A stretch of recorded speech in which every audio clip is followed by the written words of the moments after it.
Dirt ball. Let's see if my YouTube recommended exposed me. Where are music industry plans today? This seems like an interesting video. We all remember the era of industry plants blatantly stealing authentic artist style and persona to try and make it in the music industry. But fast forward to today, and where many of them are now is quite shocking. Some are horrendously down bad, while others have become superstars, leading to the question, where are these industry plants now and what happened to them? I'm Rashad Bashir, and this is Industry Plants, Where Are They Now, Part 1.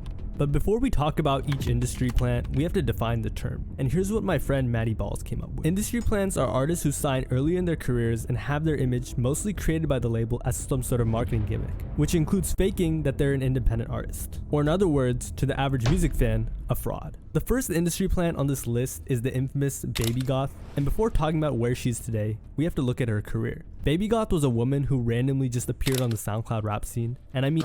So I don't know what era this is. I'm assuming it's that 2016 era. So I don't know who the fuck randomly this is. Around that time, I was into like Famous Dex and shit, Pump, but I wasn't into like the SoundCloud scene. Her first moment in the public rap spotlight was when she appeared on Trippie Redd's album as a feature. Then her I know first song dropped, Swimming, featuring Lil Xan and Trippie Redd. For any other emo rap artist, this would be great. However, no one knew. If this is that emo shit, that gotta be like 2018, right?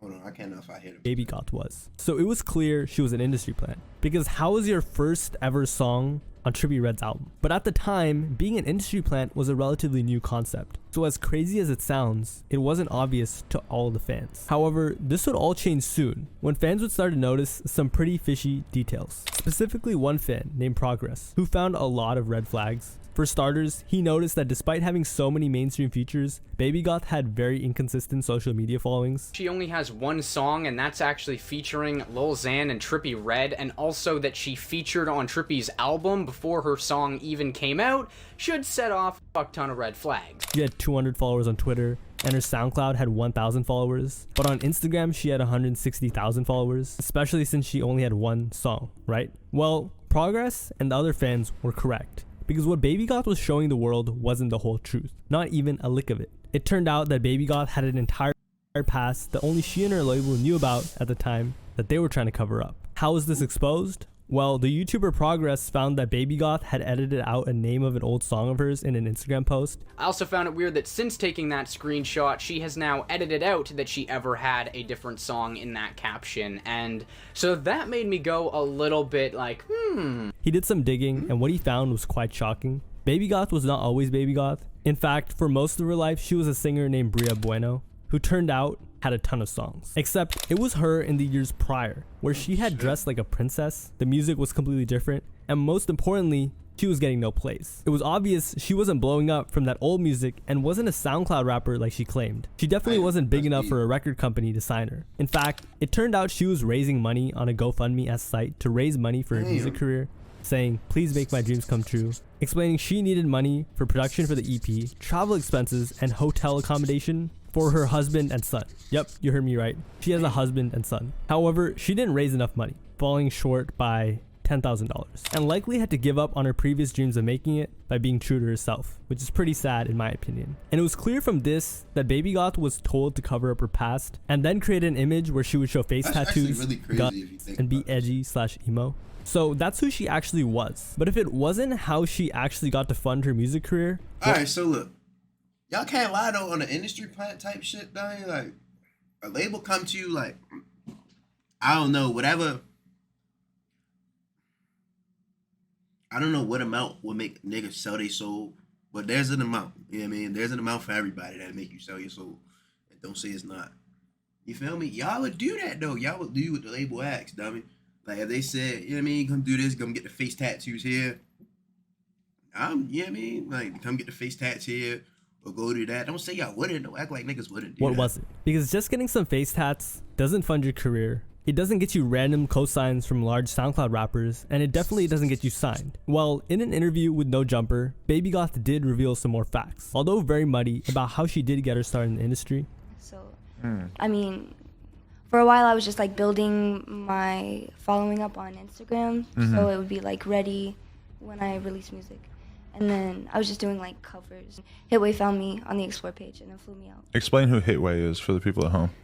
They're my production. But it just didn't make Okay, so that's just, you know what I mean? The fact that a company just happened to find you that much sense. She Something explained I'm that not she was gonna lie. doing covers and got flown out by her label. She then said they told her she reminded them of Trippie Redd, which doesn't really resemble her at all in any way. I mean, look at her. But Admin 22 also asked her about her industry connections, because how do you just get a Trippie Redd and Lil Xan feature? Keep in mind, Lil Xan was very big at the time. So she explained that her and Trippie had the same audio engineer, So me and Trippie have the same audio engineer. and her manager just knew Xan. So it's safe to say this did not clear the air at all. However, the recording group who got her signed and management did, even if it was by accident. You see, after the YouTuber Progress made a video on Baby Goth, they falsely striked the YouTuber Progress's video and started threatening him, which I won't go into here. However, they did agree to some calls, where we learned some pretty shocking information. First, they admitted that they had intentionally covered up Baby Goth's past. And because of that, the label was upset that I let that out. She does have kids. It's obviously Member of Hitway talking, she does have kids. Let me rock. people know that.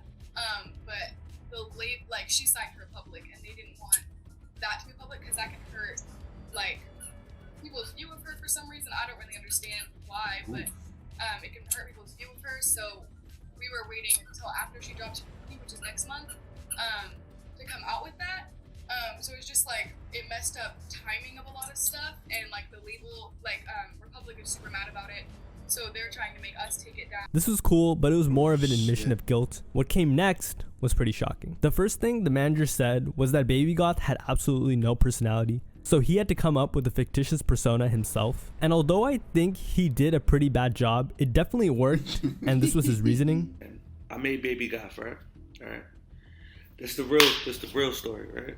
At the end of the day, a lot of these artists are not what you think they are, right?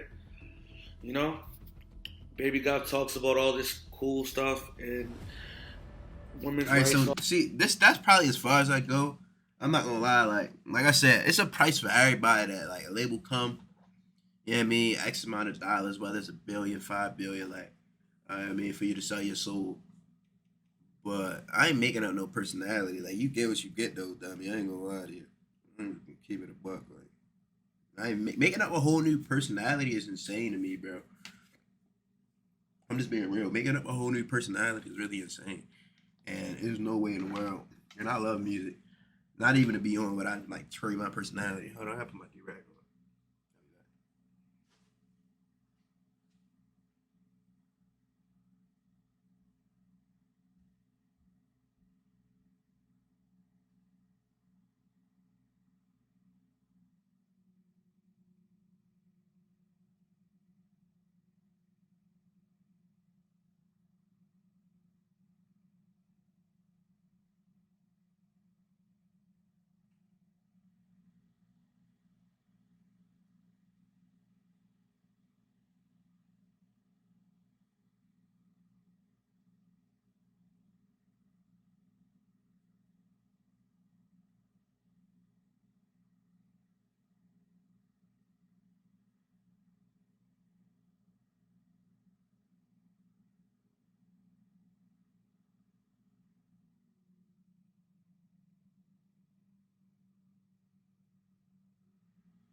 I was gonna put my D-Rag on. One, don't know where the fuck my D-Rag is at. I was on the floor. Two, oh, right, quick. Charge this. This bitch charged up.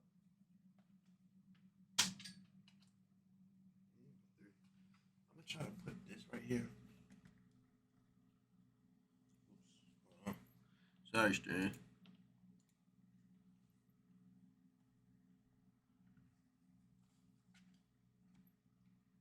I want my camera to overheat either. Oops.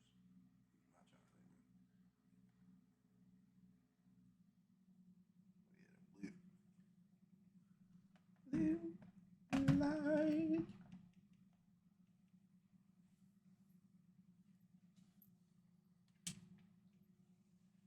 There we go. There we go. No, that's not gonna work.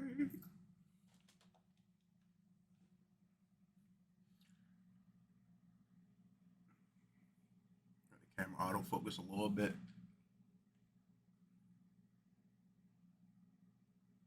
Wow. That's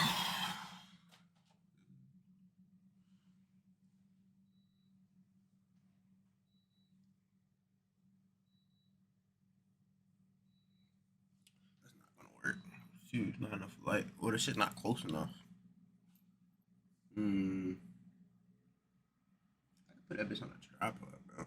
I gotta get a desk fucking tripod, bro. So I can have that bitch like right here. You feel?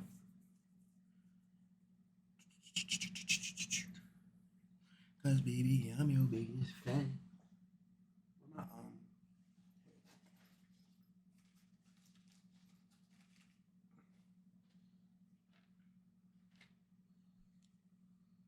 Alright, sorry for all the movement and shit that's right happening. Chat.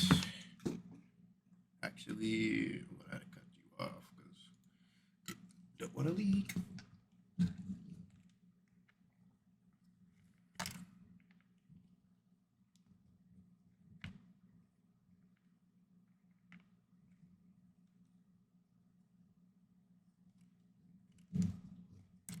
Cause baby, I'm your biggest fan. Check out. Yeah, that's just stuck in my motherfucking head, bro. I can't wait for the. Oof, that whatever that was didn't sound good. I cannot wait for the weekend. You heard me, Don. Cannot fucking wait. Oh, I can't even flip the screen. No, not that I need to flip the screen.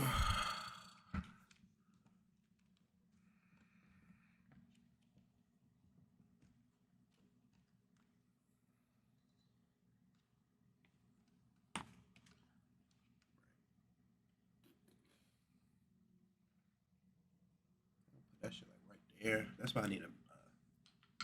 Need my tripod. I need a bigger tripod. It's cool though. It's with F.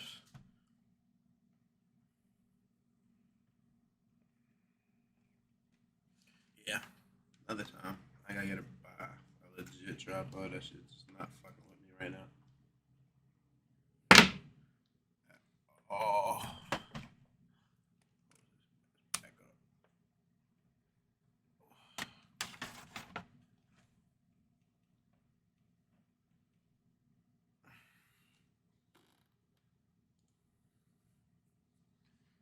Cause baby.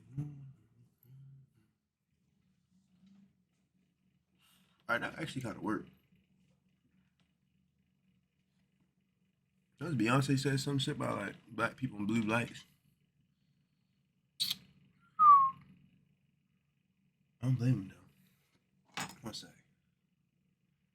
I ain't put my phone up to 11 o'clock. You know that, you know, in that bed, shit. Let me see you go to work. Let me see you go to.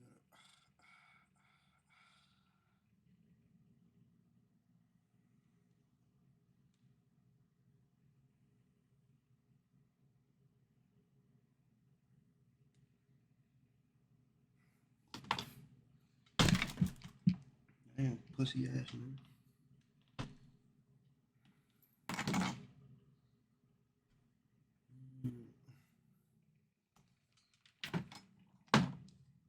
Oops.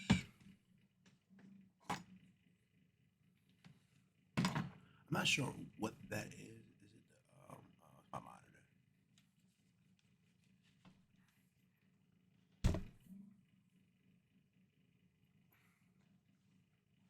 Yeah. So I need a blue light, but that shit is not.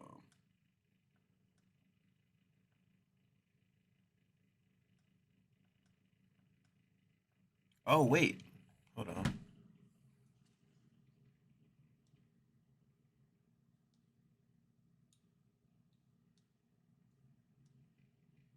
That's at 100.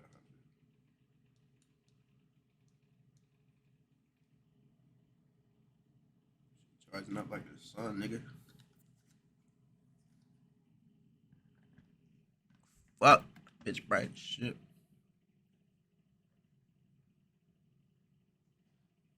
I don't even really need this light in the back.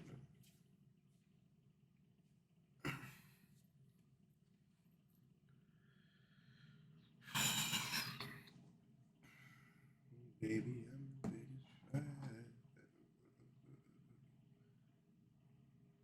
This is gonna look insane when I play this shit back, bro. I'm not even gonna lie to you. When I play this shit back, this is gonna look absolutely fucking ridiculous. Like, absolutely ridiculous.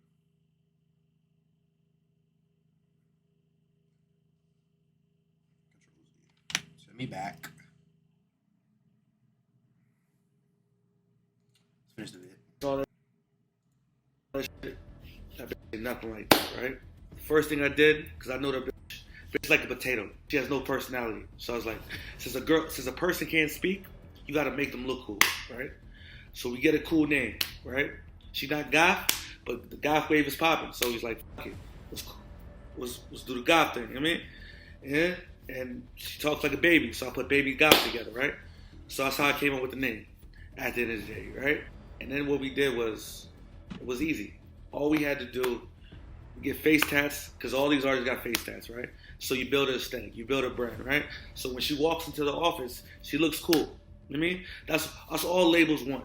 And in the end, he admitted Baby Goth's music was trash. But that wasn't the point. He just wanted to finesse the label. And if we're being honest, he did. So props to this guy. This was very interesting, as it was an inside view on what went on behind these management's heads and their thought processes. With Baby Goth, it was frightening. It was clear she was just a lick to this guy.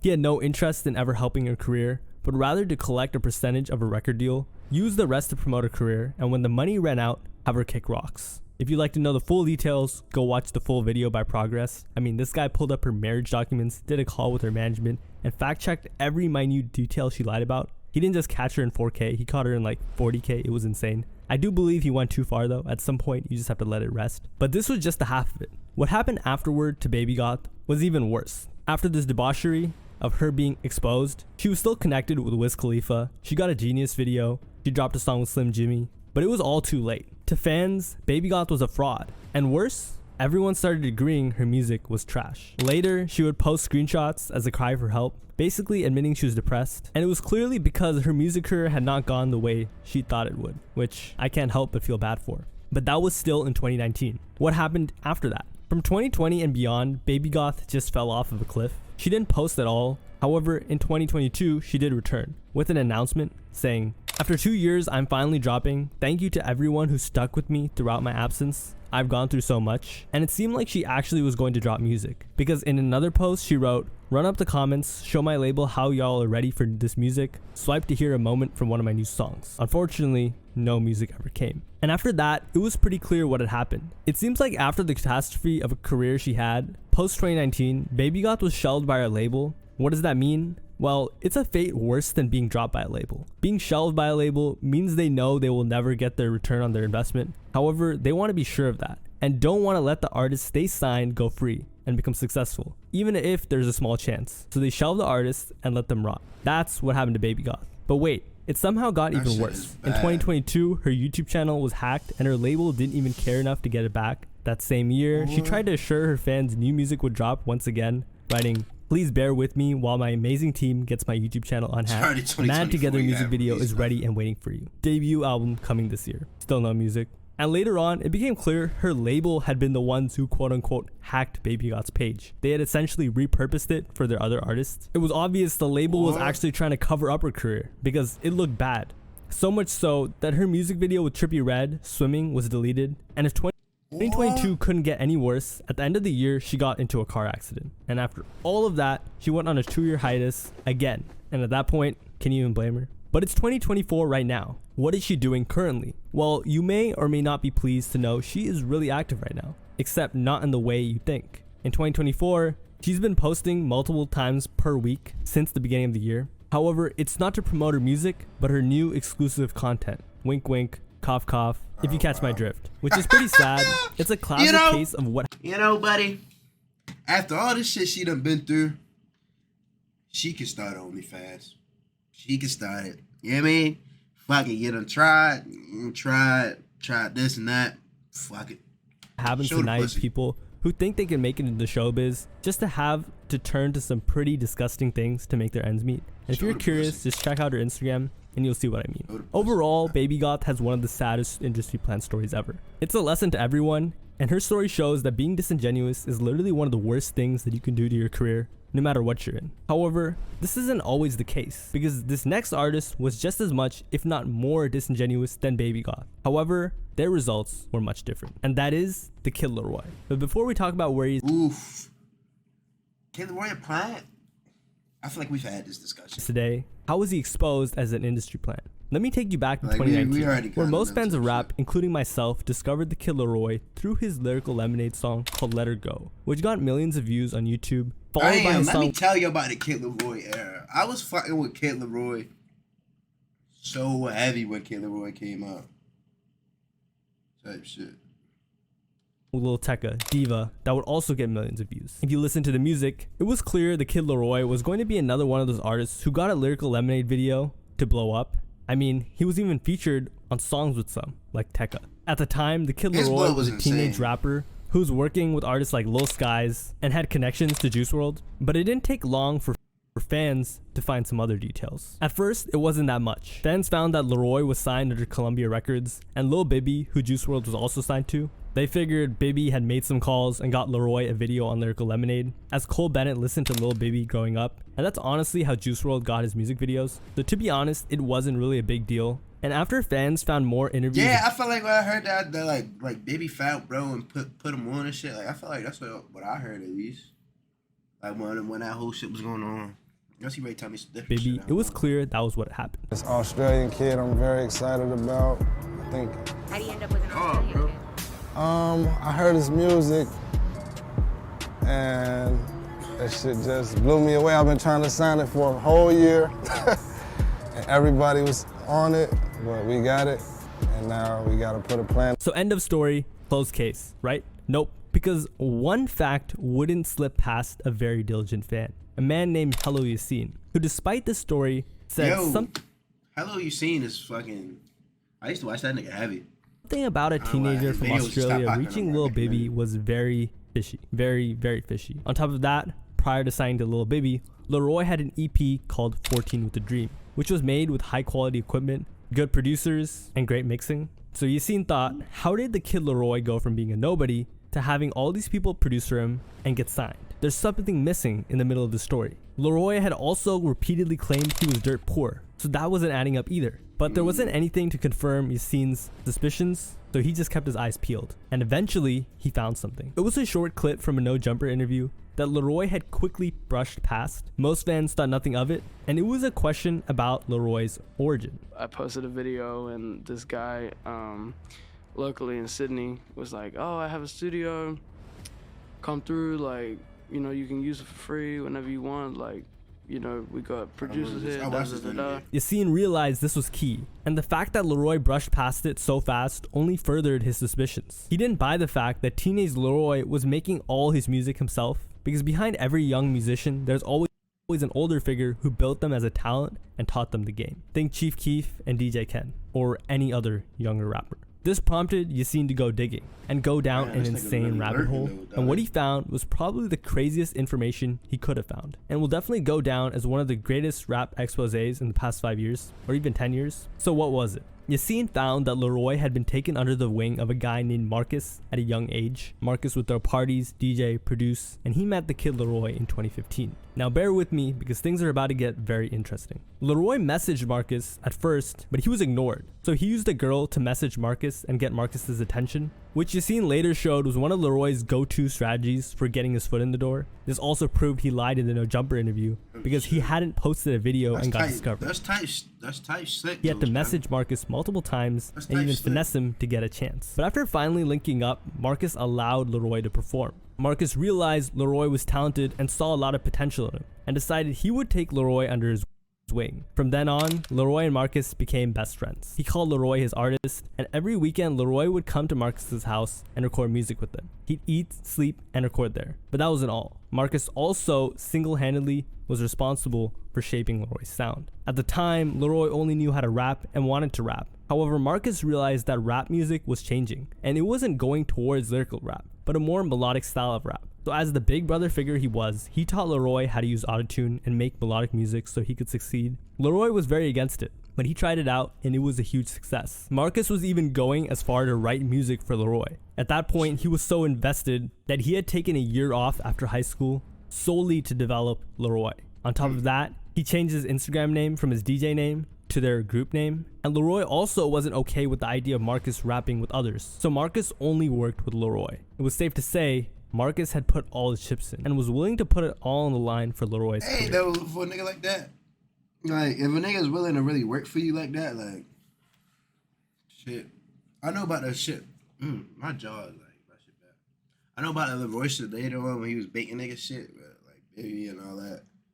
And, but if a nigga invests in you that much, like, you gotta believe in him. So I feel like he was so selfish. It looked like this was all about to pay off. That year, a man named DJ Ziggy gave Laroi and Marcus an opportunity to perform at a radio show in Sydney, one of Australia's major cities, where they not only performed, but also met a Sony label executive. DJ Ziggy was a DJ, of course, and a manager as well. And Yassine did later find that Ziggy did manage Laroi for a short period of time, however unknown when. So after the meetings they had with Sony, which seemed very promising, Marcus had to go back to his family. Remember, he took a year off after high school just to develop Laroi, so he had to explain to his family that things were finally going to work out. Marcus thought that Laroi was going to go back home with them. However, Laroi's mother explained they were going to stay for a bit longer. Marcus then asked her how they were going to put music out as a duo, and she said, "Don't worry about it. She would just record the vocals and send them to Marcus." Okay, great. So Marcus thought it was all... No, she hit my nigga with the whoop the whoop. Oh my god, Diamond, she ain't do my nigga like that, bro. Ain't you fresh out of high school though? You like, that's my dog. That nigga ain't never sent no motherfucking vocals through, Diamond. All good and left. 2 months passed, Marcus didn't hear from them. Did Laroi stop recording music? Probably not. So what happened? At some point in Sydney, the Sony executives took Laroi aside and told him he didn't need Marcus. He was the star, he was the talent, and he should ditch Marcus and become a solo act. Of course, his mother agreed. After all, Sony had better producers, engineers, better everything, period. Marcus couldn't even come close. So why not just cut him out of the picture altogether? Why split the fame, money, and all your success with someone who wasn't essential? I mean, all he did was be one of the sole reasons you're even in this position in the first place, right? It's not a big deal. And I guess you can't really blame Laroi and his mother. They were in a very interesting position, but the lack of loyalty is pretty messed up. They couldn't even make him Laroi's DJ. So Laroi had just used Marcus as a stepping stone and left him behind. With his new people at Sony, Laroi recorded his 14 with the Dream EP, which became the initial project to get him the attention of Lil Baby. By the way, he ditched Sony too once he got introduced to Lil Baby, which I just thought was kind of funny. But what's even worse is they didn't tell Marcus any of this. They just sold Marcus the dream and lied that he was going to be a part of everything. 6 months went by and Marcus heard nothing from them. While Laroi was recording music every day, Marcus was praying that he would hear back a reply from Laroi and his mom. He got nothing. At the time, he still thought they were a group act. So one day, he had enough and decided to rap himself and put out a solo song. And that's when he finally got a response. Laroi's mother hit him up and was furious, commanding him to take down the song and video because Laroi wasn't in it. And now that he had done what he had just done, he had to take down everything on the group's page or their lawyers were going to force him to. And although she had no legal grounds to do something like this, Marcus was scared and obliged. And that's how all of this got erased from the internet. At this point, Laroi was already signed and him and his mother were getting money from Sony. So Marcus was no longer needed. Ziggy was the new Marcus. And Laroi decided he would just lie that he had done everything himself until then. But to like, I get it. You know what I mean? We all gotta eat, dummy, but like, fuck, that shit's slimy. I ain't gonna say I get it. I can't do that. Like, you could've brought your mans with you. It's like I knew this already. Like, all this information came out, but that's really slimy as fuck. Like, he's really a slime ball ass nigga. Like, to be fair, Laroi was just a kid who was acting in his best. That's what I was saying. I understand because he was just a kid, but like, maybe we grew up. No, he said he grew up poor. I don't know, bro. That shit slimy. That was literally my goal for like the last 2 or 3 years. Was just, I want to get a video with Cole. So this was some pretty crazy information. It proved that Laroi had faked his origin story and basically lied to everyone. However, it wasn't everything. And I guess Laroi and his team realized they already looked really bad, so they had to put a stop to it before things really got out of hand. Their plan of action was to do the same thing they had done to Marcus, but to Yassine. Erase him from the internet. Days after Yassine's video had been posted and got a decent amount of traction, Laroi's label issued a copyright strike taking down Yassine's video forcefully, and it was falsely issued. Afterwards, Laroi's main producer at the time, Han, was sent to scare Yassine. Han threatened Yassine, first by saying, "Lol, he doesn't care about it. I care though. You're putting out false information with no real evidence." He then told Yassine to be careful. It's cool if you want to keep deleting my comments, but be careful what you say on future videos, because there's a difference between discussing opinions and trying to slander someone's name. This shit is really bringing back flashbacks, because I remember this whole Hello Yassine era, clicks. bro. And it's safe to say the industry plant, police force, aka Hello Yassine and Progress, were not scared one bit, because they just went even harder. Years later, this is also pretty funny because Han and the Kid Laroi fell out after the Kid Laroi dropped Lil Baby as a manager. So I wonder what he thinks today. And taking down Yassine's video turned out to be a huge blunder. It totally backfired, because not only did Yassine now go much harder, fans would start to turn their backs on Laroi in numbers. Oh, Now okay, with finding out about everything, it just seemed like industry planning. So Yassine went back to digging, and when he came out, he had the entire story of how Laroi became an industry plant. This time, he found a lot about Laroi's family background. Remember when I said Laroi was supposedly poor? Well, I guess this was emphasized too much, and Yassine realized something was up, as they had even filmed a no jumper vlog where Laroi would supposedly show off his hood, except when you look at the comments, they're all clowning them. First off, Yassine found out that the Kid Laroi's mother used to manage Scott Kane, who was pretty big back in the day. She also seemed to be a big fan of the Kardashians and idolized Kris Jenner, which explained why she was so on board with the Laroi going all in on his music career. He found a lot more about her, but I'm going to leave it at that key info, just enough for you to get the story, out of respect for Laroi and his mother. However, what I just told you about his mother doesn't prove Laroi was rich, right? Just that his mother had big industry connections. But everyone doesn't just have a mother, they also have a father. And something about Laroi Yassine found was that he would never mention his father. Why? What about him? Do they not have a relationship? Bro, this is just really crazy, because I just remember this whole era, like when these niggas was getting exposed and everything, bro. Like, I just remember this whole era, bro. I ain't gonna lie. That shit's just tough. Hold on. I remember that whole era, bro. Well, it was because his father was the definition of someone massive in the music industry. His father had worked with Jay-Z, Nelly, Fat Joe, and more. If you don't know, those are some of the biggest rappers in the 2000s. And his father was definitely a very wealthy man. But hey, maybe his father wasn't in Laroi's life, right? Nope. Laroi was very close to his father, and he went to a private Catholic school definitely paid for by his father. Yassine even found out that Laroi's dad owned a boat. On top of that, Laroi's father was constantly sharing posts showing love to Laroi. And the Kid Laroi could play guitar. Who taught him? His father. But to be honest, his father just wanted the best for his child. He was probably on board with the idea of not being mentioned for the sake of Laroi's career, understanding how crucial the rags to riches story was in Laroi's blow up. So, where is the Kid Laroi now? Well, after getting signed to Bibby, Laroi was touted as Juice WRLD's protege, and after his passing, the second coming of Juice. The thing is, it didn't work that well. Sure, the Kid Laroi has become huge today, but while he was pursuing the emo rap track, Juice WRLD fans hated him with a passion. The reason? Because it was blatantly obvious that the Kid Laroi... It was too obvious, and I was RP Juice. Hold on. I don't feel like picking my camera up, sure, I got post. That was Juice, one of my favorite rappers all the time, though. He's one of the first real like artists. He probably like outside of like the older niggas. I used to fuck with Wayne. So I felt like a new gen. He was like the first rap I really connected to music and felt. And like the shit he was doing, like he was trying, but he didn't have that. Like Juice shit, you could tell Juice shit was authentic. It was an like industry you had to plan. feel, and like this nigga shit was really a fucking. Like he was really dick eating. It was just talented dick eating. You dig what I'm saying? Like, hold on, my shit echoing. Like he was a dick eater, but like it was talented dick eating. Like Juice fans really did hate this nigga. Like I remember this shit. Like all this shit is coming back to me, bro. And that Juice WRLD's ex-label and management were attempting to turn him into another cash cow, just like Juice WRLD. The Juice WRLD fans really hated him, openly admitting... Fuck! That just made me mad. Bro, when Juice died, they dropped so much bullshit. Oh my god, it was bullshit. Where's that fucking meme at, bro? Where's that fucking meme at, bro? This is what this is what they drop. Like that's like he dropped so much bullshit, bro. Like where's that? Where's the fucking meme at, bro? That's this. Whoa, when Juice passed, it was bullshit after bullshit after bullshit. And he had so many good songs. Like we was getting carried by leaks and shit for a while, but fuck, all the official music they put out was fucking ass. Fuck.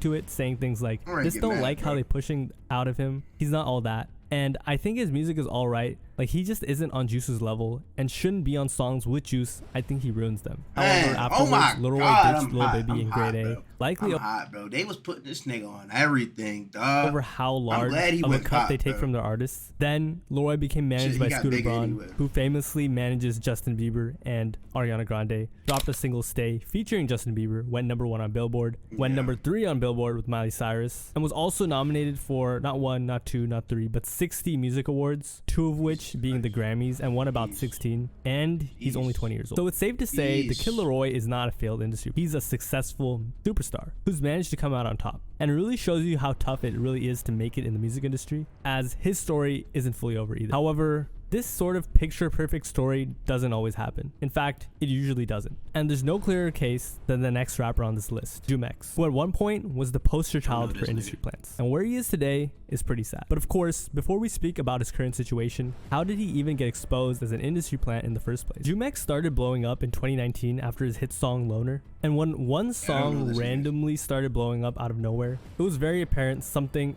fishy was going on behind the scenes. So once again, Progress, the same YouTuber that exposed Baby God, came out to expose him right too. Quick, though. My man's telling me to pull up to the bar. Should I pull up? It's 11:30. I get there like 12. How much time left on this video? 5 minutes, 6 minutes. Get there like 12. Get a drink or two. Come on, let's run And he showed that Jumex not only had 100 subscribers and just randomly got hundreds of thousands of views, which after watching the video and, you know, hearing the song, obviously it didn't happen organically. I'm be honest, I don't know who the fuck this nigga is. I can watch the rest of this on my own time. Chat, you know what I mean? Appreciate the stream. Nice little stream. It was what, about 2 hour and a half, 2 hours? Hour 40. So we're gonna go with 2 hours, buddy. Look back on Jumex's actual stats that came. Pause, my nigga. Don't just interrupt me like that. Be back. Finna go stream. Finna go get some drinks. Bye.